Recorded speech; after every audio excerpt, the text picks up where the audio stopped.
for nothing, you know what I say? Cheer up, you old bugger. Come on, give us a grin. There you are. See? The end of the film. Incidentally, this record's available in the foyer. Some of us got to live as well, you know. Who do you think pays for all this rubbish? They're gonna make the money back, you know. I told him. I said to Bernie, I said, they'll never make that money back. Bom dia, boa tarde, boa noite, meus caros alunos. Estamos aqui mais uma vez para dar continuidade à nossa disciplina de estruturas de dados. Nós vamos hoje falar sobre análise de algoritmos e, continuando a nossa disciplina, eu gostaria de explicar para vocês que, para que a aula de hoje não fique muito extensa, eu vou compartimentalizar esse conjunto de slides em 2 ou 3 videoaulas, tá certo? Então, tendo em mente isso, vocês podem ficar mais tranquilos, porque eu vou tentar manter entre 15 e 25 minutos cada um desses vídeos. Se for preciso mais do que 3 ou 2 para que a gente cubra todo o assunto desse conjunto de slides, é o que a gente vai fazer. Então, para dar início, eu peço licença a vocês para me ausentar em vídeo e continuo com vocês em áudio. Vamos falar sobre análise de algoritmos, não é isso?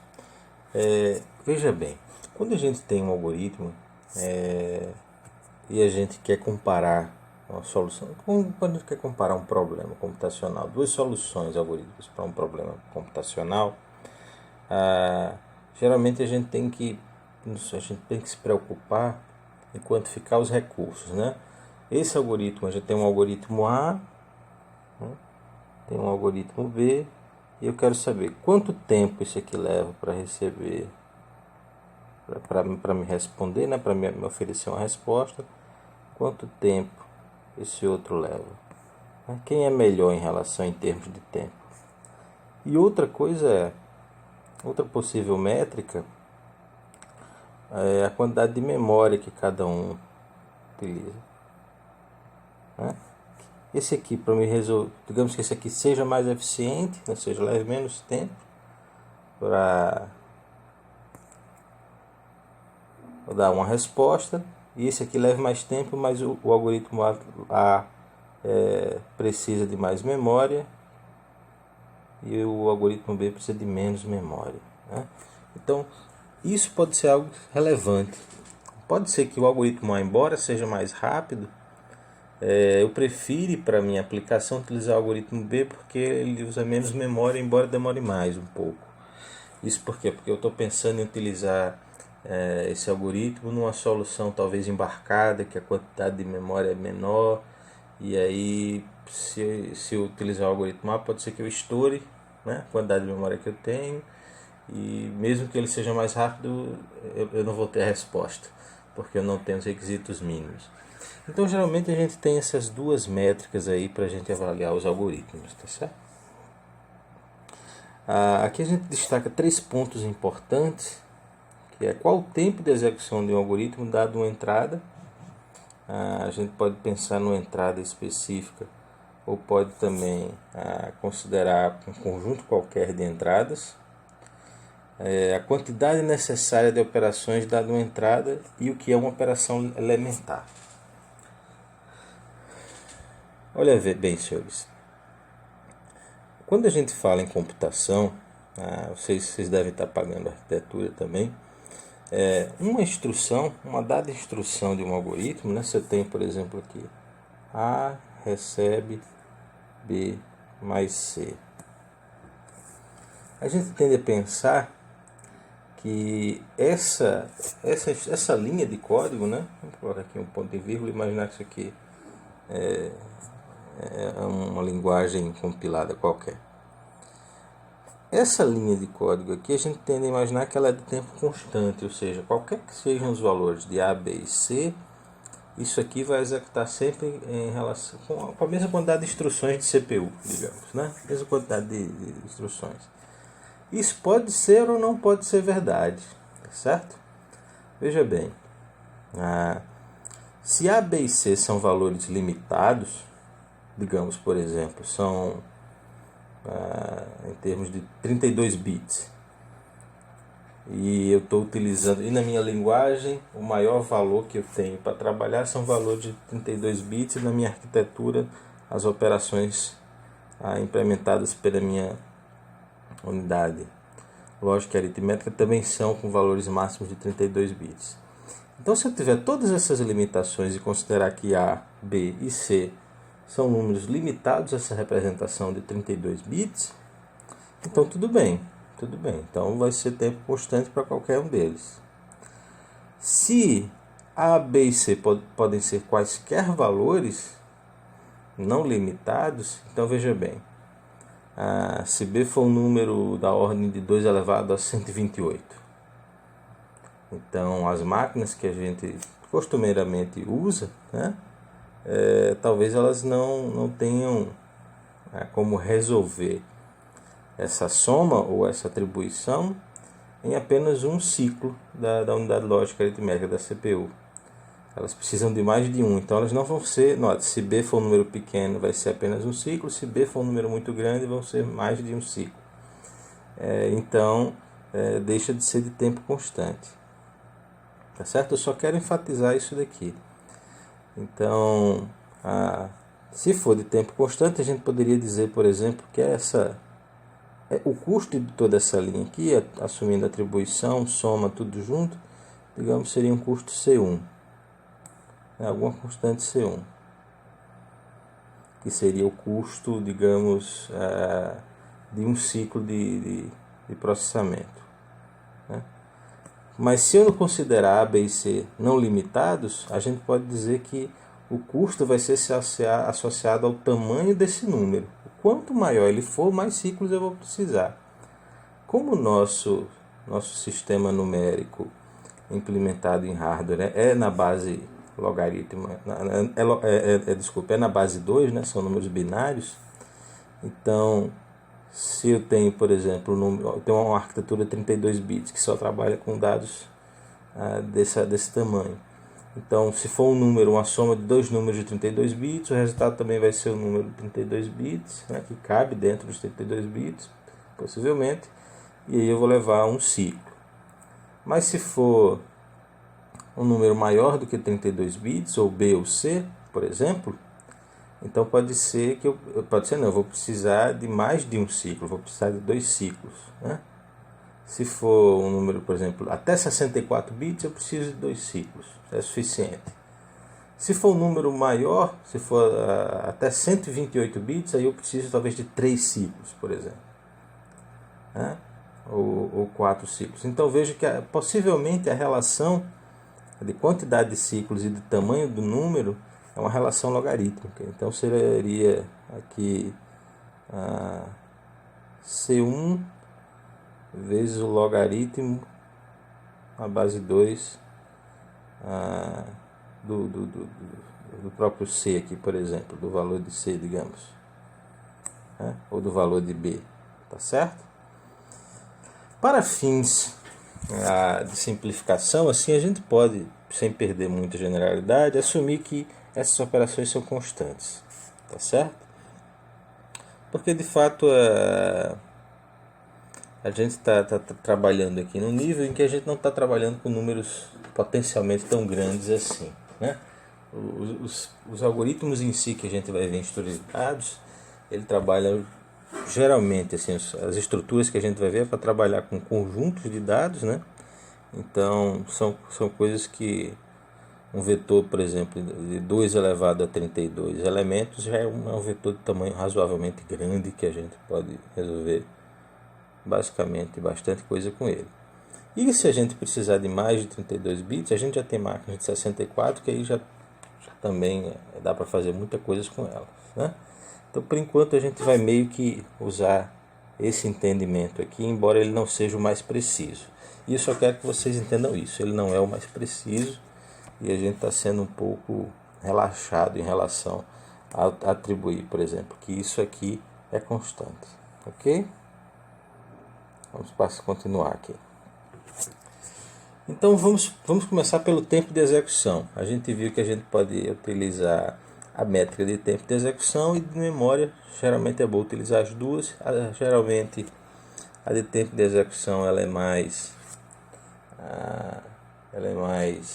utilizada porque ela serve para qualquer que seja aplicação. E às vezes a gente tem que dar uma olhada no requisito de memória, porque para algumas aplicações ele também é importante. Tá bom? A gente vai denotar o tempo de execução do algoritmo por essa função t, né? T seria o tempo de execução e n é um parâmetro, geralmente único, que ele indica o tamanho da entrada ou o tamanho do problema, né? O tamanho da instância do problema.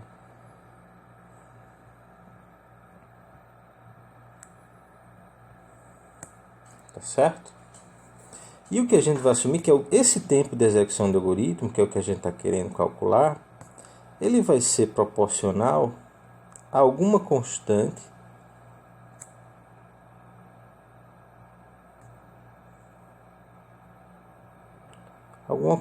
vezes a quantidade de instruções do meu algoritmo.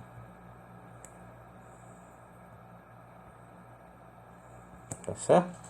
Então, no algoritmo iterativo, por exemplo, se a gente tem, por exemplo, só um algoritmo para somar aquela instrução, né? Tem um algoritmo que calcula, que conta o tamanho do vetor, por exemplo, né? Então, conta o tamanho de uma string. A gente sabe que em C, por exemplo, a string ela sempre termina em /0. Então, se eu passar como parâmetro uma string S, que tem aqui os valores, digamos, olá, né? Então tem O, tem L, tem o A, e depois tem um /0.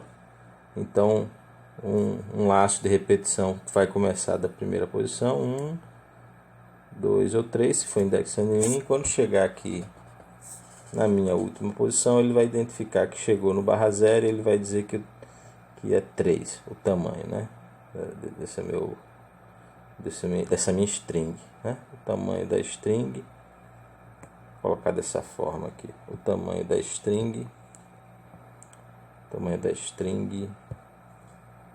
é igual a 3.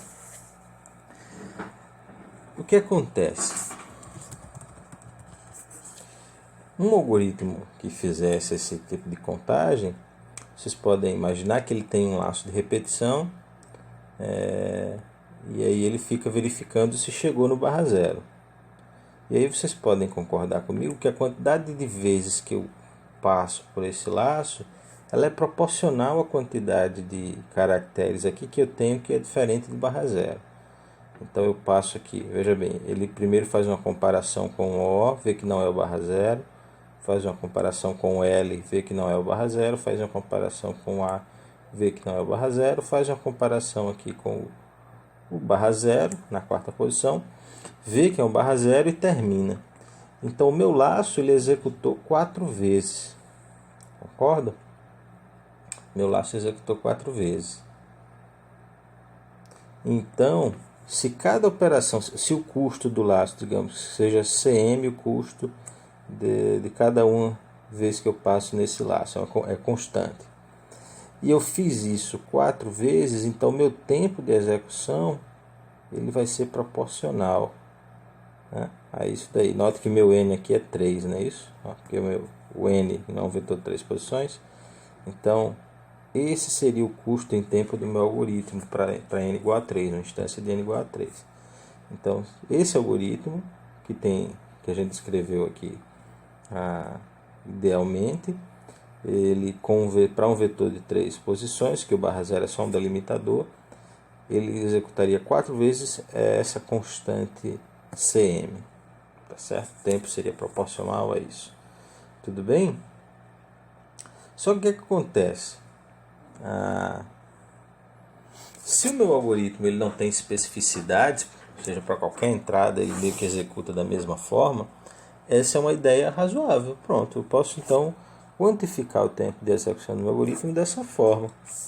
O que acontece é que isso nem sempre é verdade. Por exemplo, vamos imaginar agora, imaginem comigo aqui. Eu vou fazer um algoritmo para saber se um dado elemento está no vetor. Vocês concordam comigo que se esse elemento que eu estou procurando estiver na primeira posição e eu estou fazendo uma busca incremental da primeira, segunda, terceira até a última posição, se o elemento que eu estou buscando está na primeira posição, ele vai terminar mais rápido do que, por exemplo, se o meu elemento estiver na segunda, terceira posição, na última ou não estiver no vetor. Então esse tempo ele vai depender de onde está o elemento, não é verdade? E nisso, quando esse tipo de coisa acontece, a gente teria então 3 métricas clássicas aqui para julgar esse mesmo algoritmo. A gente teria o que seria o tempo do melhor caso, por exemplo, quando o elemento está na primeira posição do vetor. O tempo de pior caso, que seria quando, por exemplo, esse elemento não está no vetor, porque eu levaria a quantidade máxima de operações. E aí tem o que a gente chama de caso médio, que é que ele tenta considerar todas as possibilidades e a probabilidade de cada uma delas acontecer. Tá certo? Na aula de hoje, a gente vai se preocupar basicamente com essas duas primeiras, melhor caso e pior caso. Para que essa aula não fique muito longa, eu vou deixar o caso médio e o restante que tem nesses slides para um próximo vídeo. Ok? Vamos continuar.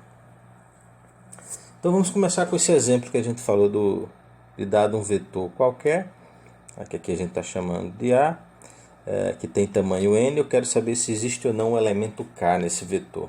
E aqui a gente tem um pseudocódigo, um algoritmo que tenta mostrar para a gente como isso poderia ser feito, né? Então eu teria um elemento, um vetor A com n posições.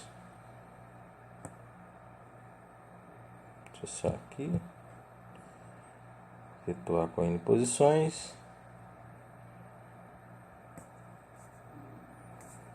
Que seria a última, né? Posição n. Posição 1, 2, 3, 4, 5, 6 até n. E aí eu quero saber se um dado elemento k pertence ao conjunto representado aqui pelo meu vetor A. E aí o que a gente faz a gente começa com a variável i, sendo atribuído inicialmente valor 1, né? Desculpe, aqui está indexando em 0. Atribuído valor 0. E como aqui está sendo atribuído valor 0, então eu teria que indexar aqui em 0 também, né? Então vamos só refazer isso daqui, né? É bom que a gente já treina para vários possíveis cenários. 1, 2, 0, 1, 2, 3, 4, 5. E aqui, em vez de ser a posição n, seria n-1, porque a gente está indexando em 0. Ok? E aí ele começa a verificar na posição 0. Né? Ele vê, enquanto meu i for menor do que n, né? Então meu i vai iterar aqui de 0 até n-1, que são as posições do meu vetor. Ele verifica se A na posição i é diferente de k, e se for, ele só incrementa i. Então vejam, ele está procurando pelo valor de k. Se ele achar o valor de k, esse while aqui é interrompido. Se ele achar, ou se o if passar a ser maior ou igual a n. Nesse caso, se meu i for menor do que n, ele retorna ao índice onde ele encontrou, é porque eu encontrei, né? E se meu i for maior ou igual a n, é porque ele não achou, então ele retorna -1, como sendo uma posição inválida, né, dentro de um vetor. Então quem chamou essa função vai saber que o elemento não foi encontrado porque o índice retornado foi negativo. Ok? O que a gente pode fazer agora vamos tentar calcular o tempo de execução desse algoritmo. Tá certo? Nesse tempo de execução, a gente pode considerar os casos que a gente já falou. Melhor, pior. Nesse caso, o melhor caso seria se o elemento já estivesse na primeira posição. Concordam comigo? Se o elemento já estiver na primeira posição, vejam bem, eu vou só dar uma apagada aqui nesse i para a gente fazer o cálculo nesse cantinho. Então, o meu tempo de execução para esse algoritmo aqui, ele seria o custo da primeira linha, né? Mais o custo da segunda. Note que aí, aqui já vai ser quando eu encontro, não é isso? A na posição 0 já vai ser igual a K, né? Eu já vou ter K aqui, que seria o meu melhor caso, não é isso? Então, eu teria o custo da linha 1 mais o custo da linha 2. Não executaria a linha 3, como eu achei. Então, eu vou executar aqui a linha 4 e a linha 5 apenas uma vez também. Então, no melhor caso, se eu tenho o melhor caso, que aí a gente representa por TB de N, né, de best, esse seria o tempo de execução do meu algoritmo. Tá certo?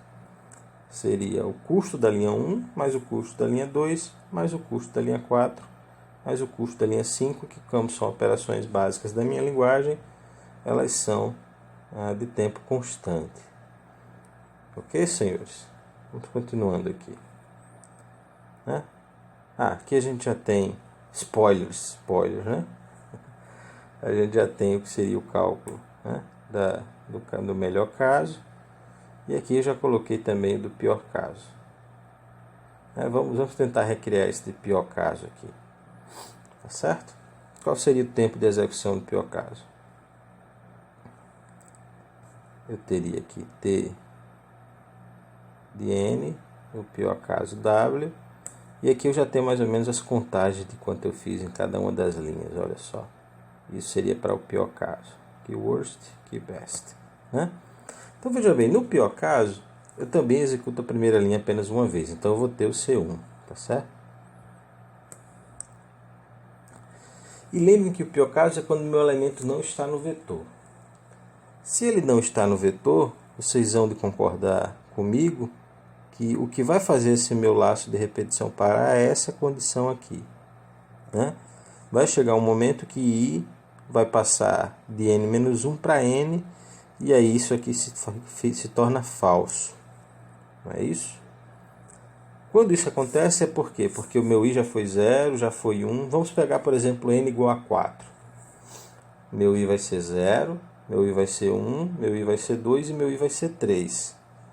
Em todos esses casos, meu I foi menor do que 4 e eu entrei nesse laço executando a linha 3. Então eu executei a linha 2 e a linha 3 até agora 4 vezes. Só que da última vez que eu executo a linha 3, eu volto para a linha 2 e meu I passa a ser 4. Não é isso? Então eu executei a minha linha 2 5 vezes. Né? Entrei 4 e numa última minha condição de parada deixou de ser satisfeita e eu vou sair do laço. E minha linha 3 executou exatamente 4 vezes. Então, como a gente usou o exemplo aqui para N igual a 4, né? Então minha linha 2 ela executou N mais 1, foi 5 vezes, né? No caso N mais 1. E minha linha 3 executou exatamente as 4 vezes. Tá certo? Por fim, eu vou fazer essa comparação aqui, né? Por ver se meu I é menor do que N. Não vai ser igual. Então, eu estou executando a linha 4 também. Apenas uma vez, então vai ficar aqui C4. Mais a minha linha 6, que eu vou chamar de C6. Aqui eu chamei de C0, né? Só porque o custo da 5 e da 6 é igual. Né? Eu chamei de C0 para não diferenciar uma da outra, mas eu vou colocar aqui de C6 para vocês entenderem que está associado ao custo da linha 6, tá certo? Desculpe, aqui eu coloquei 4. Essas coisas acontecem. É N, né?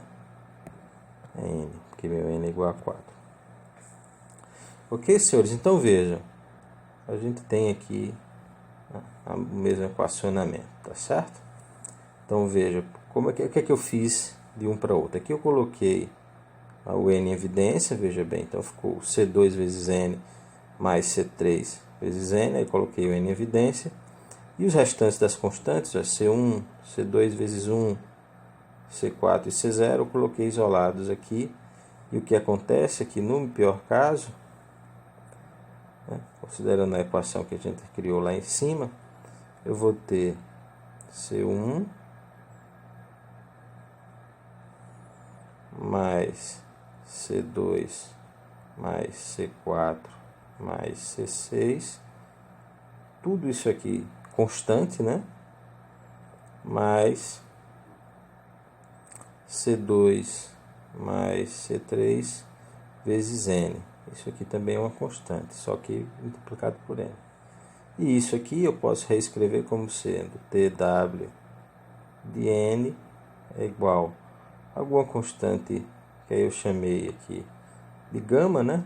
Alguma constante gama mais beta vezes outra constante, beta sendo uma constante vezes o N, que é o tamanho do vetor. Então olha só, senhores, se vocês lembrarem um pouquinho de funções básicas da matemática, vocês vão lembrar que isso parece como sendo uma equação da reta, né? Uma reta, ela tem o formato ax mais b, né? Ax mais b, uma função f de x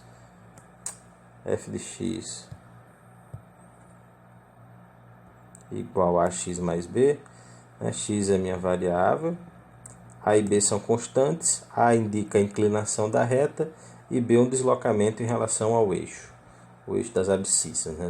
o eixo x. Tá certo? Então a gente tem algo parecido, uma constante aqui gama, que seria a nossa constante b associada à nossa constante b da reta, e uma outra constante beta, que seria o nosso a, que indicaria a inclinação. Quanto maior o valor de a, mais rápido cresce a função, né? Então, no pior caso, veja bem, esse meu algoritmo, no pior caso, o tempo de execução dele é uma reta, é dado por uma reta. E no melhor caso é constante.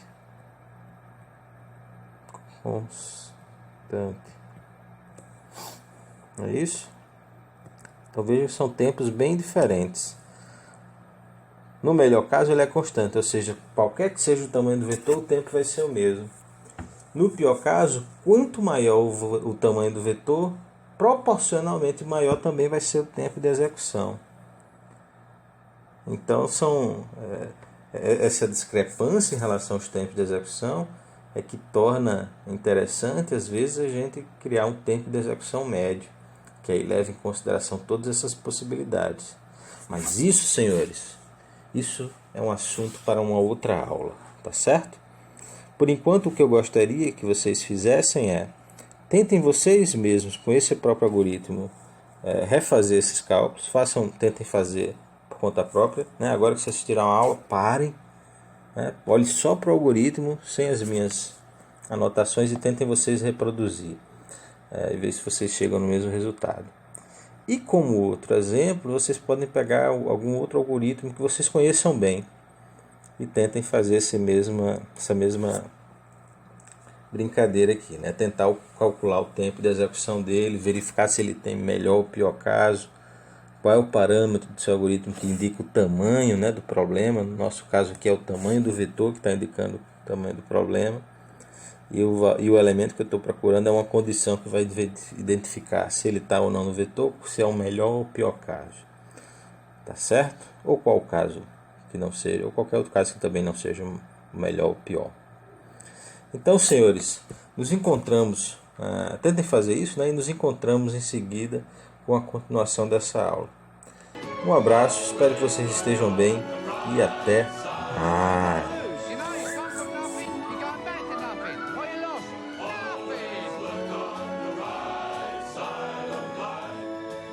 Nothing will come from nothing, you know what I say? Cheer up, you old bugger. Come on, give us a grin. There you are. See? It's the end of the film. Incidentally, this record's available in the foyer. Someone's got to live as well, you know. Who do you think pays for all this rubbish? They're going to make the money back, you know. I told him. I said to him, Bernie, I said, they'll never make that money back.